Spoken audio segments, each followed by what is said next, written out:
But we do just want to dwell on that cost of living impact on you at home, first of all, and have a look at the oil prices, which, as Mark said, are already responding to this. Have a look at this oil chart. You can see the improvement over the last couple of months, but particularly today. A nice slide, 4.5%, takes Brent down to $84 a barrel. Let's just talk about the range that we've seen. The very peak in the worst moments of the war was $118. We're a long way down from there. And the good news about this on a week when we have a Bank of England decision coming on Thursday is it's almost a certainty now they won't feel the need to hike, that they'll wait to see if this does materialise in a positive fashion, if oil prices keep coming down or not. The bad news is that we're still at $84 a barrel on Brent. And look, just a reminder, we started the war at 70, but perhaps more importantly, we started the year down at 60. And if we bring it back to the Bank of England, what do they look at? They look at those inflation numbers that we get once a month.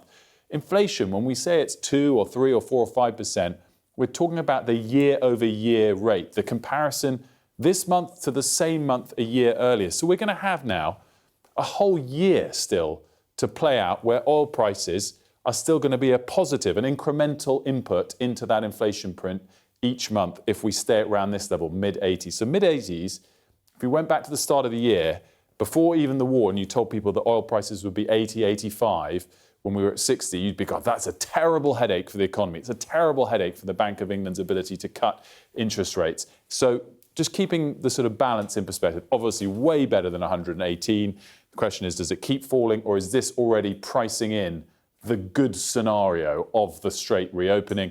Markets and these prices are looking forward, by the way. They tend to price in all of the news available as opposed to wait for it to reopen. So the question now is, do we settle in the 80s or do we settle a bit lower or not? And as Mark pointed out, things could, of course, still go wrong from here.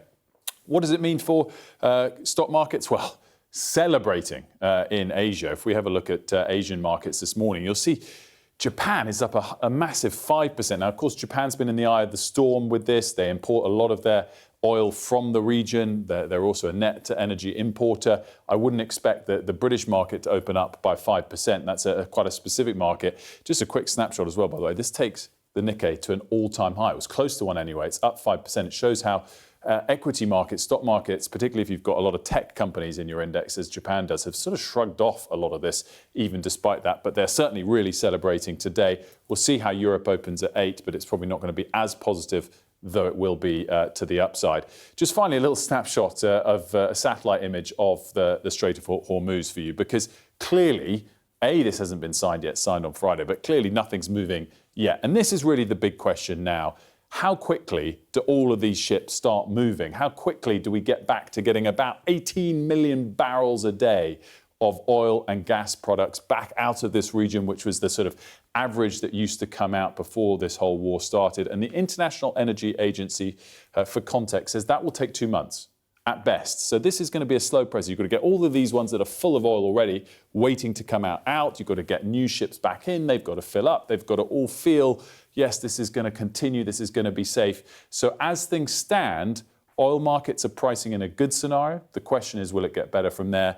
And will the reality then match up to the optimism that the markets are already showing? And as I said, the International Energy Agency says that'll take 2 months. And this is a 60-day ceasefire deal, of course, Sophie. So, time limited there, that it's got to really step up to the plate and match the optimism that we're seeing already in markets.